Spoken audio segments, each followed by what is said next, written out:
Chapter 21. On the accomplishment of wisdom, its nature, and scriptural lore.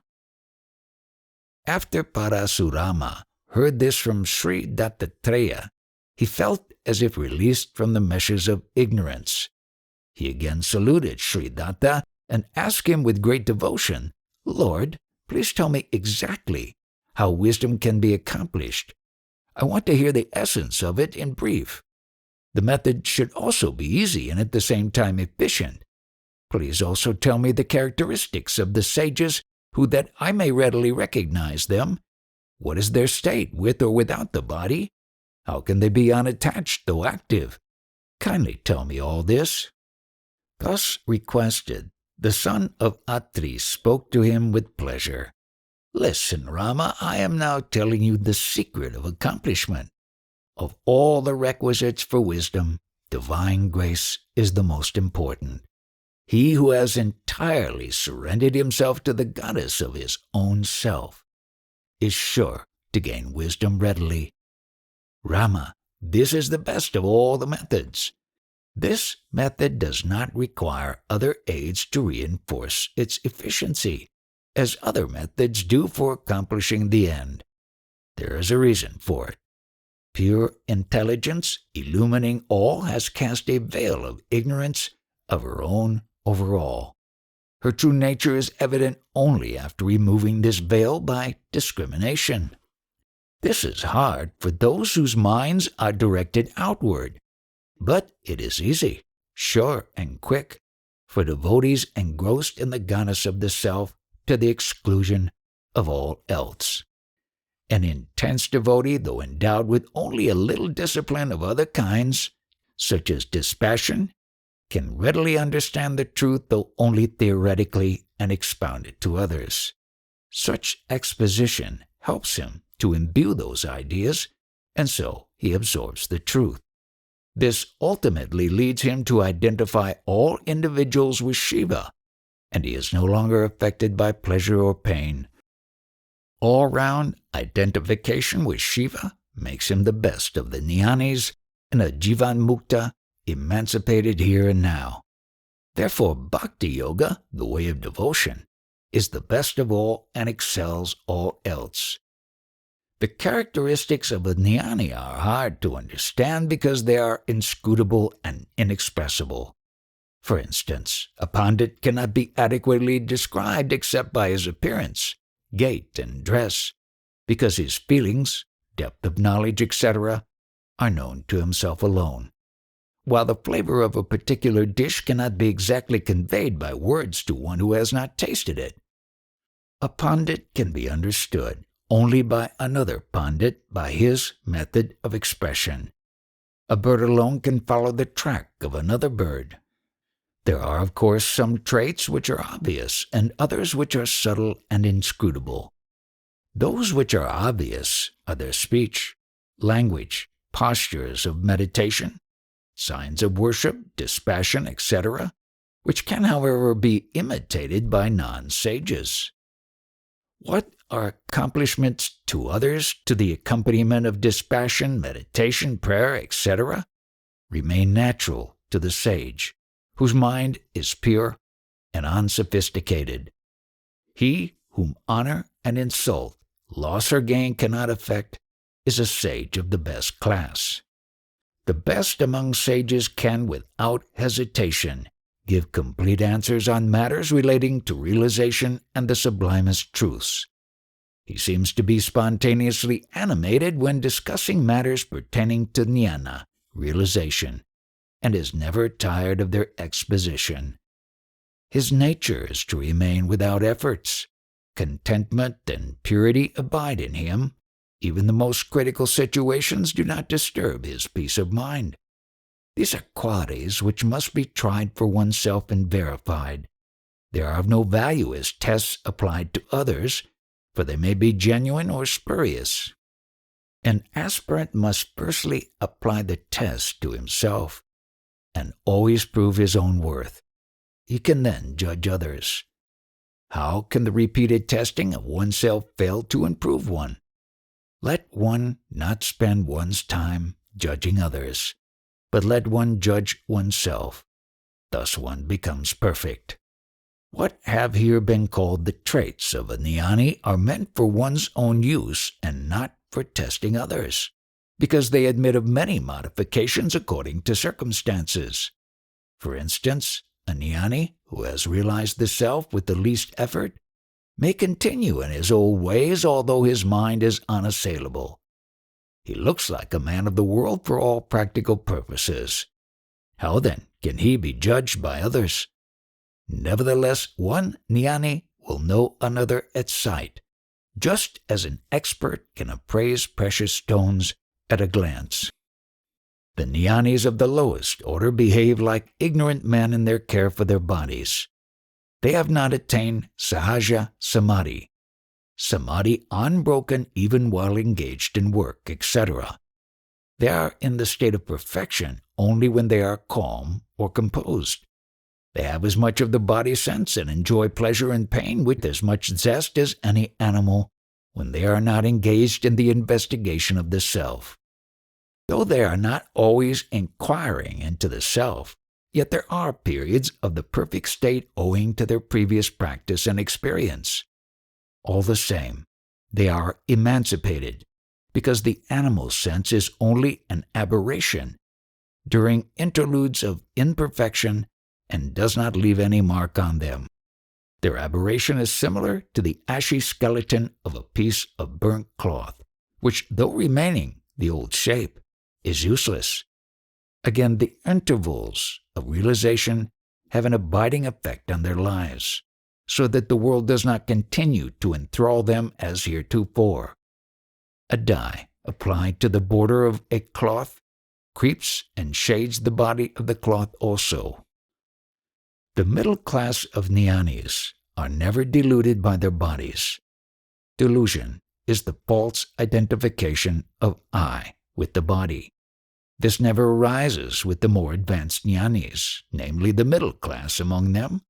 Identification of the self with the body is attachment to the body.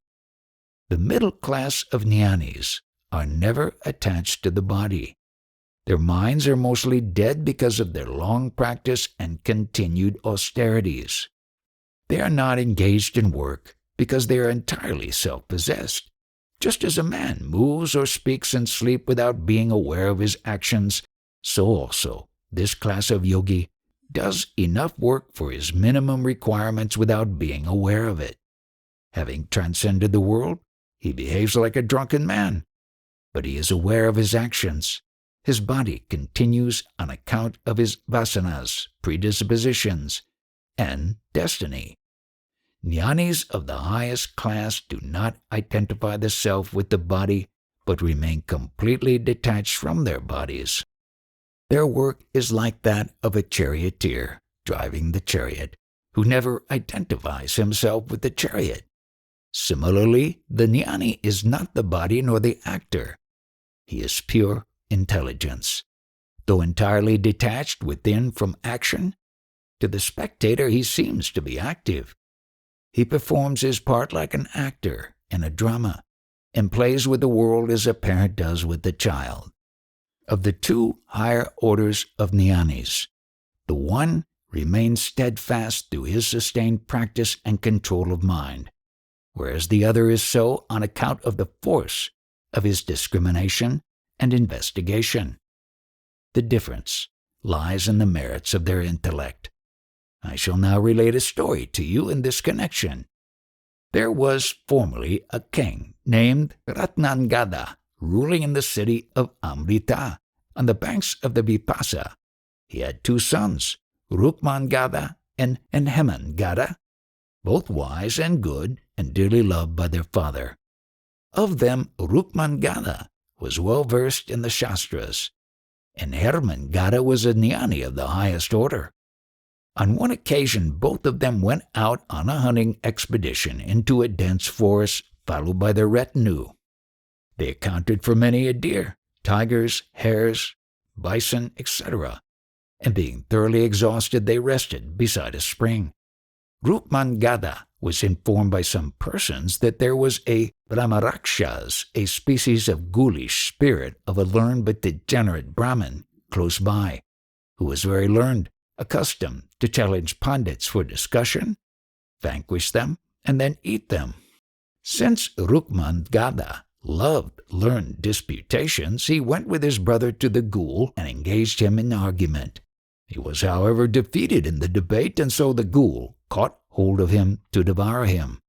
Seeing this, Hemangada said to the ghoul, "O Brahmarakshas, do not eat him yet. I am his younger brother. Defeat me also in argument so that you may eat us both together." The ghoul answered, "I have long been without food. Let me first finish this long wished-for prey, and then I shall defeat you in debate and complete my meal with you. I hope to make a hearty meal of you both." Once I used to catch any passer-by and eat him. A disciple of Vasishta, by name Devarata, once came this way, and he cursed me, saying, "May your mouth be burnt if you indulge in human prey any more." I prayed to him with great humility, and he condescended to modify his curse thus: "May you eat such as are defeated by you in debate." Since then, I have been adhering to his words. I have now waited so long for prey that this is very dear to me. I shall deal with you after finishing this prey. Saying so, he was about to eat the brother when Hemangada again interceded, saying, "O Brahmarakshas, I pray you kindly accede to my request. Tell me if you would relinquish my brother if other food were found for you. I will redeem my brother in that way if you will allow it." But the ghoul replied, saying, "Listen, king, there is no such price for redemption. I will not give him up. Does a man let his long-wished-for food slip away from his hold? However, I shall tell you now a vow which I have taken. There are many questions deeply afflicting my mind. If you can answer them satisfactorily, I shall release your brother." Then Hemangada asked the ghoul to mention the questions so that he might answer them. The ghoul then put to him the following very subtle questions, which I repeat to you, Parasurama. They are: what is more extensive than space and more subtle than the subtlest? What is its nature? Where does it abide? Tell me, Prince. Listen, spirit. Abstract intelligence is wider than space and subtler than the subtlest. Its nature is to glow, and it abides as the self. Spirit, how can it be wider than space, being single? Or how is it subtler than the subtlest? What is that glow, and what is that self? Tell me, Prince. Listen, spirit. Being the material cause of all, intelligence is extensive, though single. Being impalpable, it is subtle. Glowing obviously implies consciousness, and that is the self. Spirit, where and how is Chit, abstract intelligence, to be realized, and what is the effect? Prince, the intellectual sheath must be probed for its realization. One pointed search for it reveals its existence. Rebirth is overcome by such realization. Spirit, what is that sheath, and what is concentration of the mind? Again, what is birth? Prince, the intellectual sheath is the veil drawn over pure intelligence. It is inert by itself. One-pointedness is abiding as the self. Birth is the false identification of the self with the body.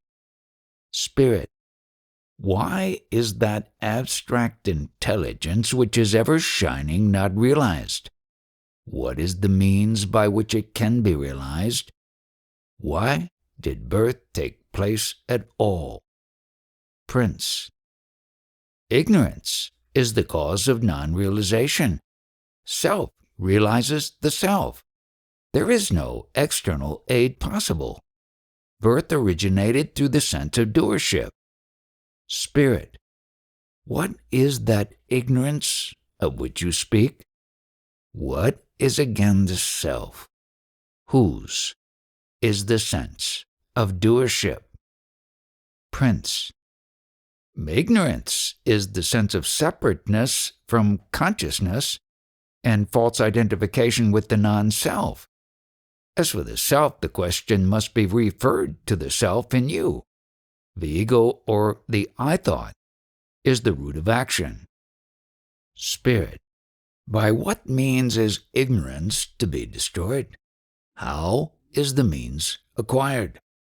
What leads to such means? Prince. Investigation cuts at the root of ignorance. Dispassion develops investigation. Disgust for the pleasures of life generates dispassion towards them. Spirit. What are investigation, dispassion, and disgust for pleasures? Prince. Investigation is analysis conducted within oneself, discriminating the non-self from the self, stimulated by a stern, strong, and sincere desire to realize the self. Dispassion is non-attachment to surroundings.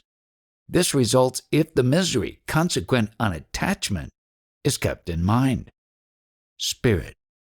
What is the root cause of the whole series of these requirements? Prince. Divine grace is the root cause of all that is good. Devotion to God alone can bring down His grace. This devotion is produced and developed by association with the wise. That is the prime cause of all. Spirit. Who is that God? What is devotion to Him? Who are the wise? Prince. God is the master of the cosmos. Devotion is unwavering love for Him. The wise are those who abide in supreme peace and melt with love for all. Spirit. Who is always in the grip of fear? Who of misery? Who of poverty? Prince. Fear holds a man possessed of enormous wealth, misery of a large family, and poverty of insatiable desires. Spirit. Who is fearless? Who is free from misery? Who is never needy? Prince. The man with no attachments is free from fear. The one with controlled mind is free from misery. The self-realized man is never needy. Spirit. Who is he that passes men's understanding and is visible though without a body? What is the action of the inactive? Prince. The man emancipated here and now passes men's understanding. He is seen though he does not identify himself with the body. His actions are those of the inactive. Spirit. What is real? What is unreal? What is inappropriate?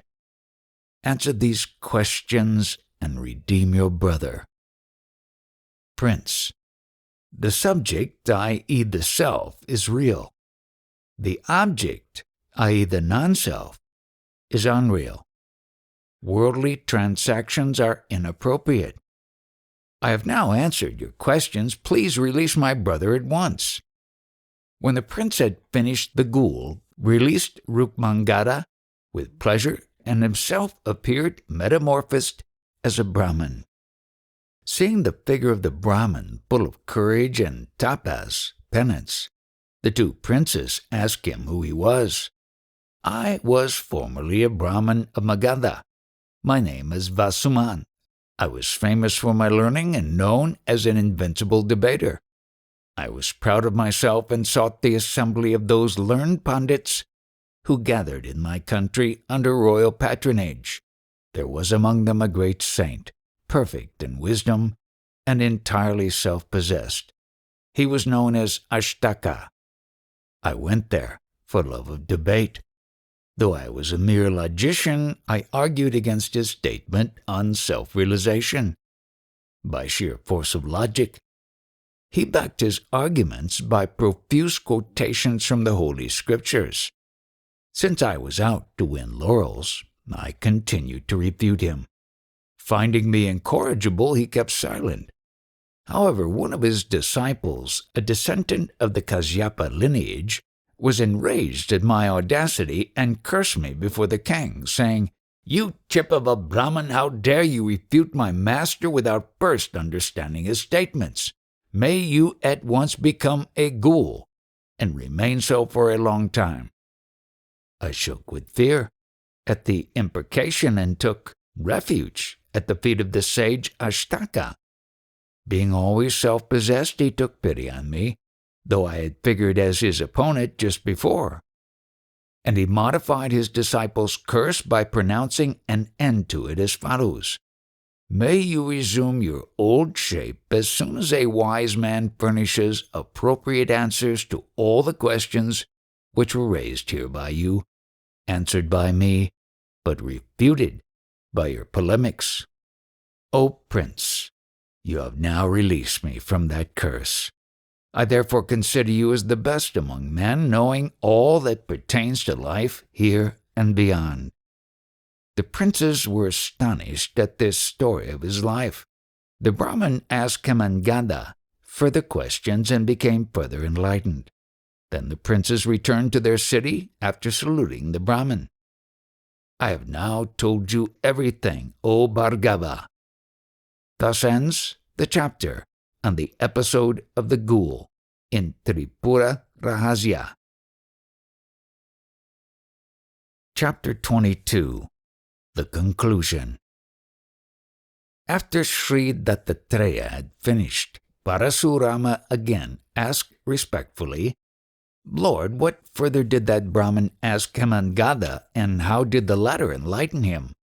The account is very interesting, and I desire to hear it in full." Then Sri Datta, the Lord of Mercy, continued the story. Vasuman asked Hemangada as follows: "Prince, I shall ask you a question. Please answer me. I learnt about the supreme truth from Ashtaka and later from you. You are a sage, but still how is it that you go out hunting? How can a sage be engaged in work? Work implies duality. Wisdom is non-duality. The two are thus opposed to each other. Please clear this doubt of mine." Thus requested, Hemangada spoke to the Brahmin as follows: "O Brahmin, your confusion owing to ignorance has not yet been cleared up. Wisdom is eternal and natural.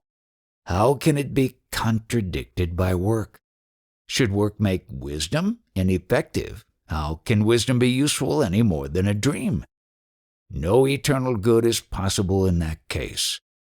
All this work is dependent on self-awareness, wisdom.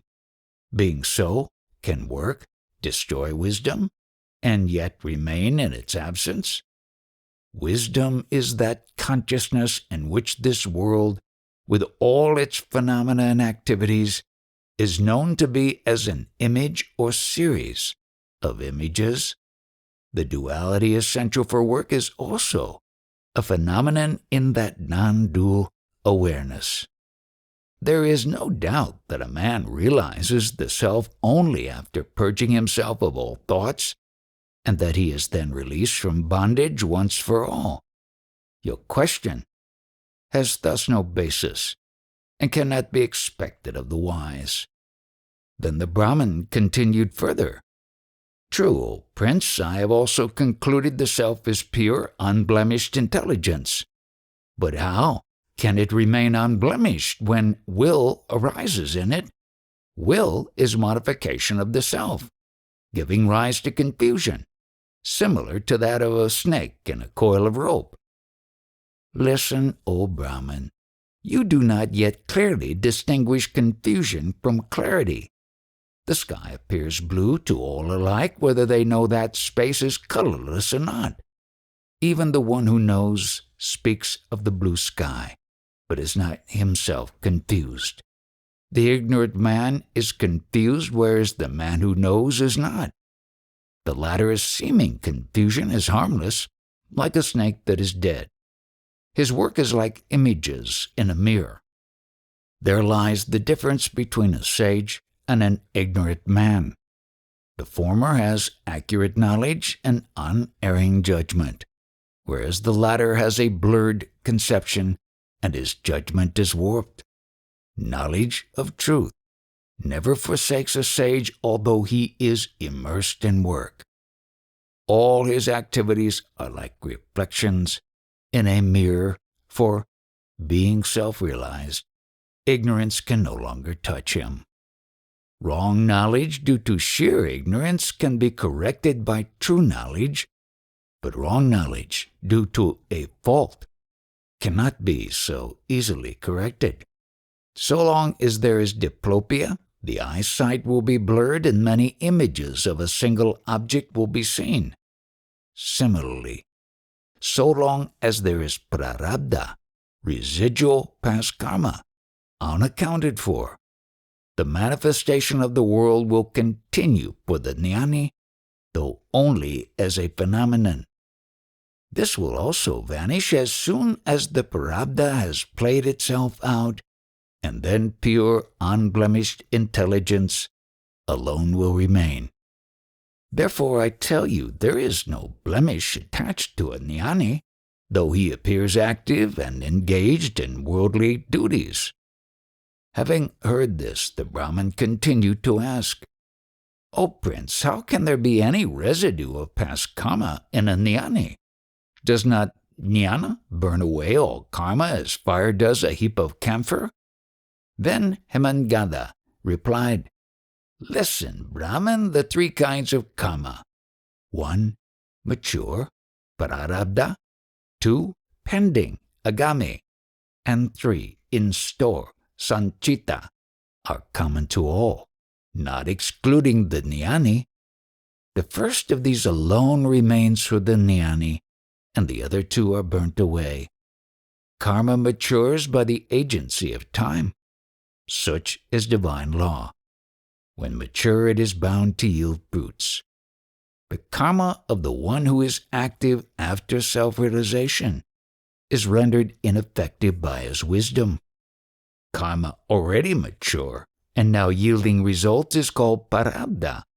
It is like an arrow already shot from a bow, which must run its course until its momentum is lost.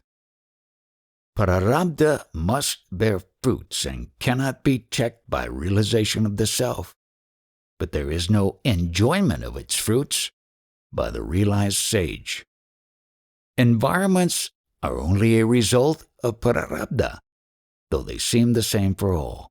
Jnanis react to them differently according to their own stages of realization. Pleasure and pain are apparent to the least among the sages, but do not leave any mark on them as they do on the ignorant. Pleasure and pain operate on the middle class of sages in the same way. However, they react only indistinctly to their surroundings, as a man in sleep does to a gentle breeze or to an insect creeping over him. Pleasure and pain again apparent to the highest among the sages who, however, look upon them as unreal, like a hare growing horns.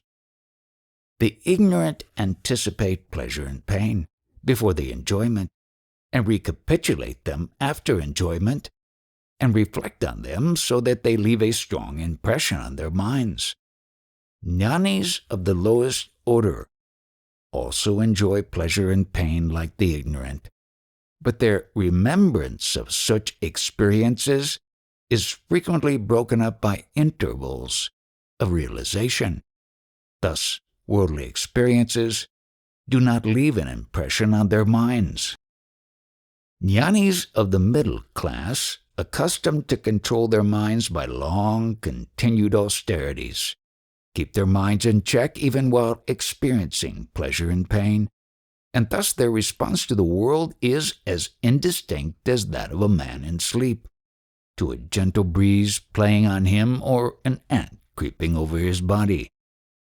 Jnanis of the highest order are left untouched, for they always remain as the burnt skeleton of a cloth, retaining its old shape, but useless after their realization. Just as an actor is not really affected by the passions which he displays on the stage, so also this jnani, always aware of his perfection, is not affected by the seeming pleasures and pains which he regards as a mere illusion, like the horns of a hare. The ignorant are not aware of the pure self. They see it as always blemished, and hence they believe in the reality of objective knowledge. They are therefore affected by the pleasures and pains of life. As for the lowest order of jnanis, these realize the self off and on, and spells of ignorance overtake them whenever they are overcome by their predispositions. Then they look upon the body as the self and the world as real. They are often able to override the old tendencies, and thus there is an ongoing struggle between wisdom and ignorance, each of them prevailing alternately. The jnani ranges himself on the side of wisdom and fights against ignorance until falsity is thoroughly blown out and truth prevails. Therefore, jnana is indivisible. Forgetfulness of the self never overtakes a middle-class jnani, and wrong knowledge never possesses him. However, of his own accord, he brings out some predispositions from his own depths in order to maintain his body, according to prarabdha. This is the conduct of an accomplished jnani. As for the aspirant, there is no forgetfulness of the self so long as he is engaged in practicing samadhi, but the accomplished jnani is always unforgetful of the self and picks out his own predispositions according to his own choice. The highest jnani makes no difference between samadhi and worldly transactions. He never finds anything apart from the self, and so there is no lapse for him. The middle order jnani is fond of samadhi and voluntarily abides in it. There is accordingly a lapse, however slight, when he is engaged in worldly affairs or even in the maintenance of his body. On the other hand, the jnani of the highest order involuntarily and naturally abides in samadhi, and any lapse is impossible for him under any circumstances. The jnani of the middle order or of the highest order has no tinge of karma left in him, because he is in perfection and does not perceive anything apart from the self. How can there be anything of karma left when the wildfire of jnana is raging, consuming all in its way? Karma is inferred by the onlooker according to his own ideas of pleasure or pain, giving experiences for the jnani. Hence the previous statement that prarabdha remains over without being destroyed by jnana. That holds true for the lowest order of jnanis, but not for the rest. The fruit is that which is enjoyed. Jnanis of the highest order do not partake of pleasure or pain. They are in samadhi, and that does not admit of such experiences. When arisen from samadhi, the objects, i.e., non-self, are known to be like images in a mirror, and the conscious principle of the seer and sight is equally known to be the self. Just as the images are not apart from the mirror, so there is no non-self apart from the self.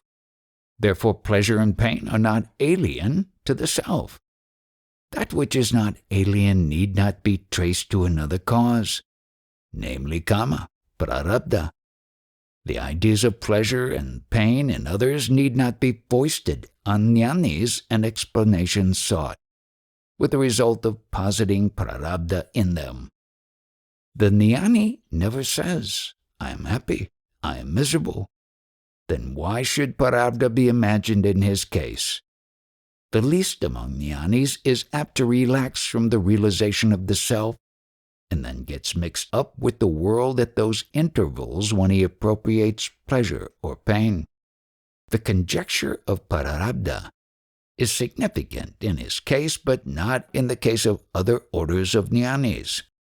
The lowest state of jnana is open to the doubt whether such jnana, as is obstructed off and on, betokens emancipation. Some agree that it does not, but realization of the self occurs simultaneously with the raising of the veil of ignorance. This veil is destroyed, whereas the outgoing tendency, viksepa, drags on a little longer. Prarabdha runs out after yielding its results. No residue is left for reincarnation, nor are there other stocks of karma to draw upon for perpetuating bewilderment. His mind perishes with the body, just as fire dies out for want of fuel. In the absence of a body, the realization of the self must assert itself and emancipate the being. There is still another class of men whose jnana is contradicted by worldly pursuits. That is not jnana in the true sense. It is only a semblance of it. Differences among the different orders of jnanis, simple, and jnanis jivanmuktas, are perceptible to onlookers in this life. The jnanis do not reincarnate. Since they are found to be active sometimes or at all times, the onlooker requires an explanation and conjectures a residue of prarabdha, as is the case with ordinary men. Otherwise, their apparent pleasures and pains would be as if accidental, which is not acceptable to the philosopher. Hence, all this discussion about prarabdha for jnanis. Srimad Bhagavad Gita no doubt says, one is reborn in environments consistent with the thought uppermost in one's mind while dying. This statement applies to others and not to jnanis. As for jnanis, the following is said in other scriptures. 1. A jnani has the root of misery cut off at the instant of realizing the self.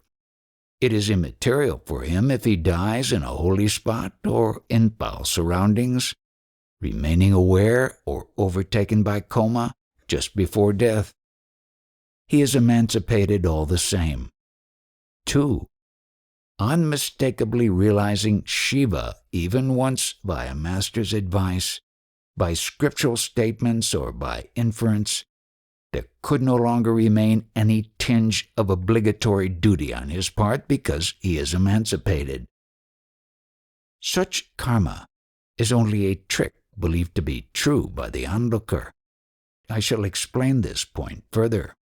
The state of the jnani is said to be identical with that of Shiva. There is not the least difference between them. Therefore, karma cannot besmear a jnani. Vasuman, all his doubts cleared by this discourse of Hemangada. He had a clear understanding of true realization. Vasuman and the prince saluted each other and returned to their respective places. Having heard all this, Parasurama asked further of Sri Datta, Master, I have heard your holy words regarding realization and wisdom. My doubts are now cleared. I now understand the non-dual state of abstract consciousness pervading all and abiding in the self. Nevertheless, kindly tell me the essence of the whole discourse in a few words so that I may always remember it. Thus requested, Sri Datta again resumed, That which abides as the self is pure intelligence, transcendental being comprised of the aggregate of all the egos in perfection. She is self-contained and fills the role of Maya by virtue of her own prowess. Being one without a second, she makes even the impossible happen and thus displays the universe as a series of images in a mirror. I shall now tell you how. Commentary. Perfect ego, ego in perfection, I consciousness. Some distinctive characteristics have to be admitted in order to distinguish consciousness from inertia. Consciousness amounts to a flash of pure intelligence. It is of two kinds: one, the subject, and two, the object. The latter of these is dependent on the former for its very existence. Therefore the manifestation as I is alone admissible. I is imperfect when it is limited to the body or other similar entities. Because time and space have their being in pure intelligence, or awareness as I, which is thus perfect, nothing can possibly surpass it, and yet it is all these. Therefore it is the aggregate of all the egos. Nevertheless, consciousness is distinguished from inertia for the sake of preliminary instruction, so that the disciple may become conversant with the real nature of the self. She is transcendental and also non-dual. The self is the subject and non-self is the object.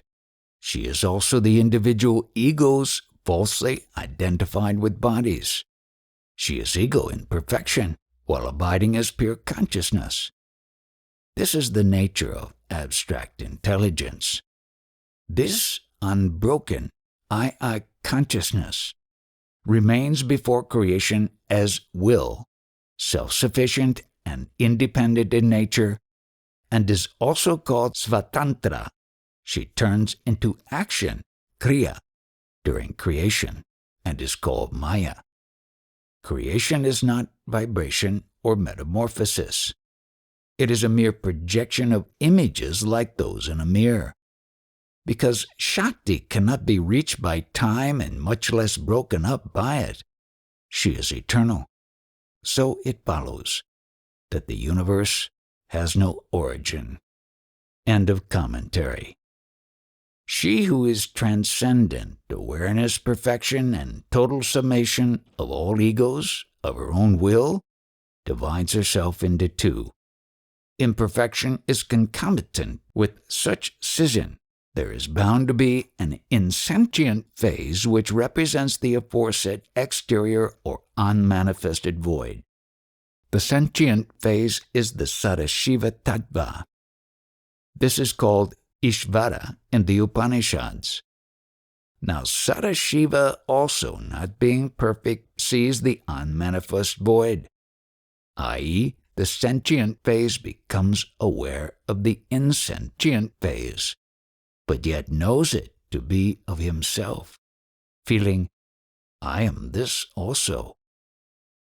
The sentient phase is called Ishvara, and the insentient phase is called Maya or Advidya in the Upanishads. Later, Sadashiva identifies the insentient phase with his body at the time of starting creation. Then he goes by the name of Ishvara. Now this contaminated higher ego, namely Ishvara, divides himself into three aspects: Rudra, Vishnu, and Brahma, representing the modes of ego associated with the three qualities of darkness, brightness, and activity, who in their turn manifest the cosmos consisting of many worlds. Brahmas are innumerable, all of whom are engaged in creating worlds. Vishnus are equally taken up in protecting the worlds, and the Rudras in destroying them. This is the way of creation. But all of them are only images in the grand mirror of abstract consciousness. These are only manifest, but are not concrete, since they have never been created. The Supreme Being is always the sum total of all the egos. Just as you fill the body and identify yourself with different senses and organs without deviating from the ego, so does the transcendental pure intelligence similarly identify itself with all, beginning with Sadashiva and ending with the minutest protoplasm, and yet remain single. Again, just as you cannot taste anything without the aid of the tongue, nor apprehend other things without the aid of other senses or organs, so also the Supreme Being, Sadashiva, acts and knows through the agency of Brahma, etc., and even of worms. Just as your conscious self remains pure and unqualified, although it forms the basis of all the activities of limbs, organs, and senses, so also the Supreme Intelligence is unaffected, though holding all the egos within herself. She is not aware of any distinctions in the vastness of the cosmos, nor does she make difference among the egos. In this manner, the cosmos shines in her like images in a mirror. The shining of the cosmos is due to her reflection. In the same way, the individuals in the world, namely you, I, and other seers, are also flashes of her consciousness. Since all are only phases of Supreme Intelligence, that alone will shine in purity which is bereft of taints or impediments in the shape of objects. Just as the shining mirror is clear when images no longer appear in it, and the same mirror remains untainted even when the images are reflected in it, so also pure intelligence subsists pure and untainted whether the world is seen or not. This untainted Supreme Intelligence is one without a second and filled with bliss, because it is totally free from the least trace of unhappiness. The sum total of all the living beings has taken shape as the Supreme One, because she is obviously desired by all, and she is no other than the Self which consists of pure bliss, because the Self is the most beloved of every being. For the sake of the Self, people discipline their bodies and subdue their desires. All sensual pleasures are mere sparks of bliss inherent in the Self.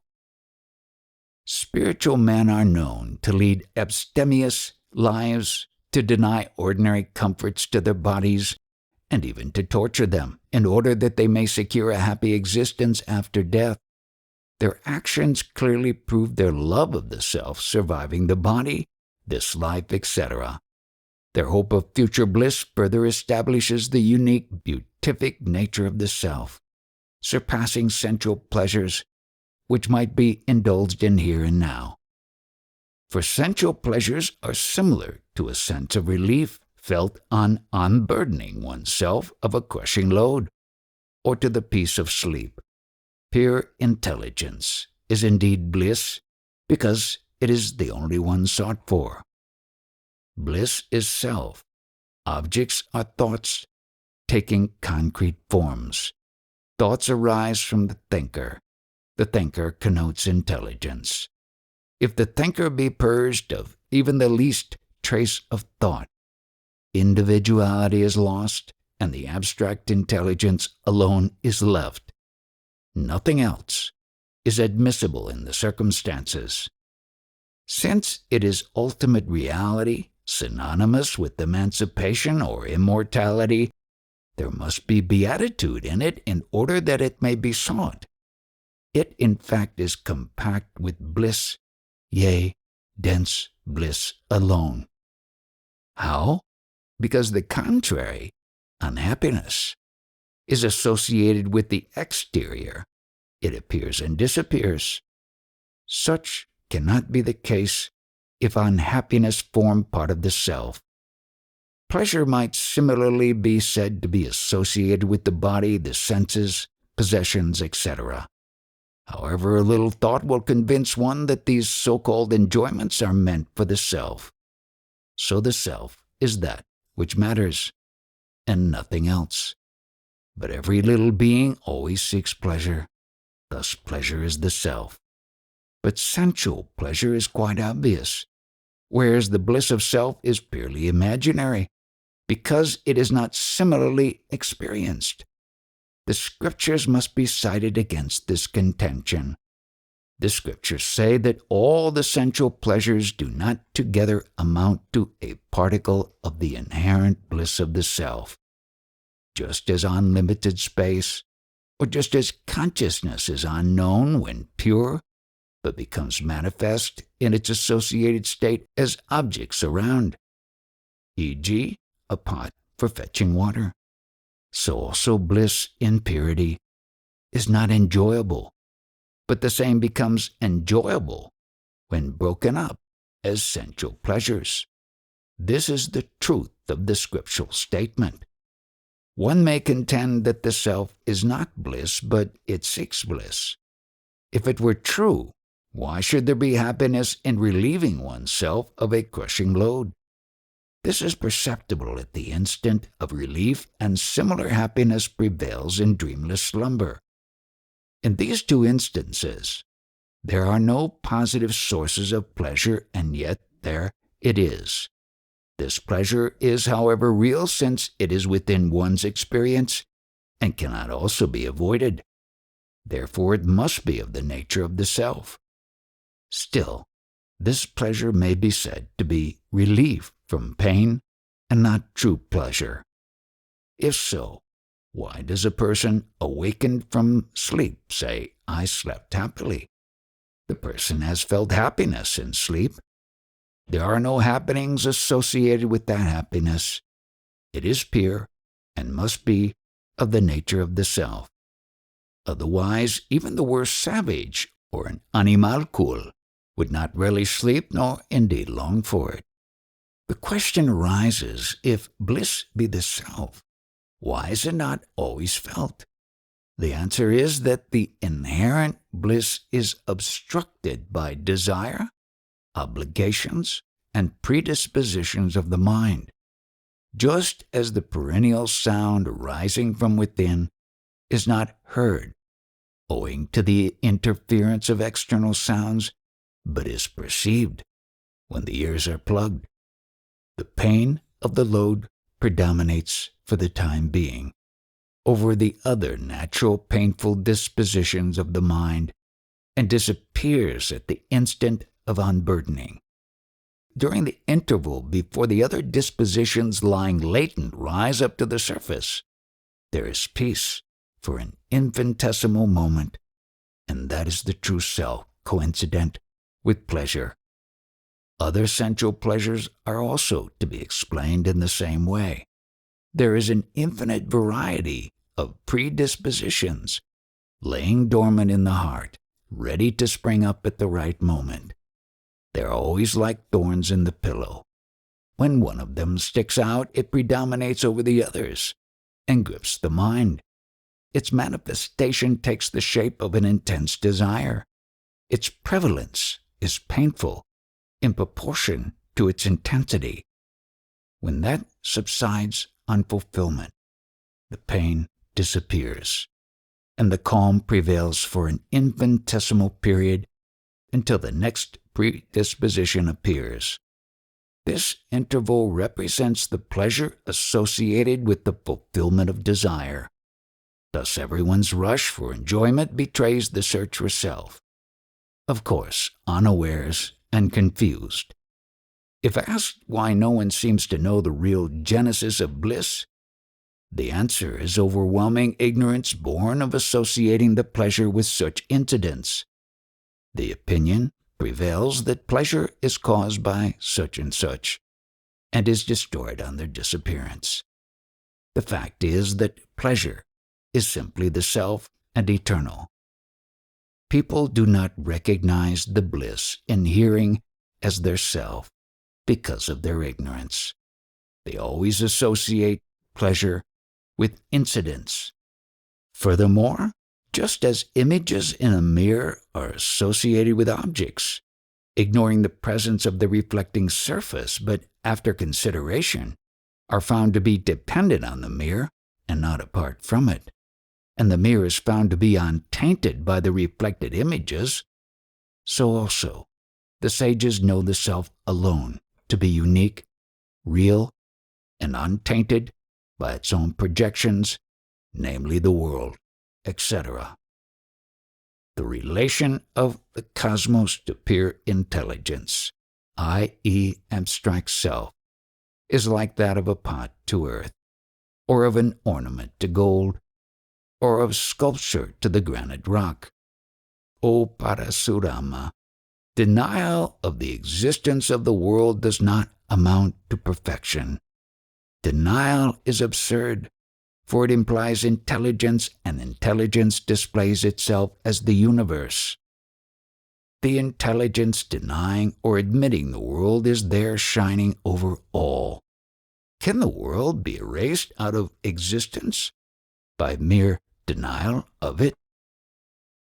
Here the point is that the Absolute is alone real, and remains ever absolute, notwithstanding the concrete modifications which are no better than images in a mirror, not attaining it nor existing apart from it. All are real, but real in their abstraction. Just as the images appear in a mirror and partake of its nature, so also the cosmos is of and in the self, and real, inasmuch as it is the self. The world is not real as an object and apart from the self. This wisdom in perfection is the realization of all as the self. Intelligence appears as objects by its own virtue, as a mirror appears as the images on it. This is the whole essence of the Shastras. There is no bondage, no liberation, no aspirant, no process of attainment. The transcendental conscious principle alone subsists in the three states of being.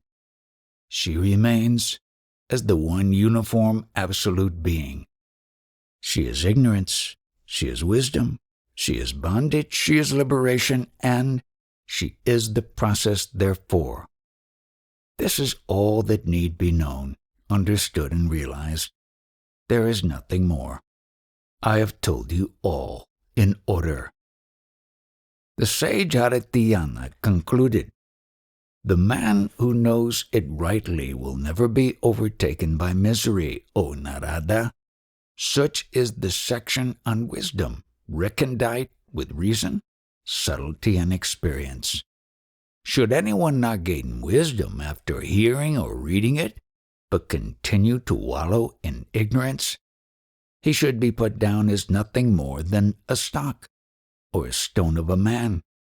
What hope is there for him? Hearing it even once must make a man truly wise. He is sure to become wise. Sin or obstruction to wisdom is destroyed by reading it. Wisdom dawns on hearing it. Writing, appreciating, and discussing its contents respectively destroys the sense of duality, purifies the mind, and reveals the abiding truth. She goes by the name of emancipation when clearly and directly realized by investigation as the one undivided self of all. Otherwise she goes by the name of bondage. She is the one consciousness threading the three states of being, but untainted and unbroken by them. She is the sound, world, and the significance of Hrim. Thus ends the concluding chapter in the most sacred Itahasa Tripura Rahasya,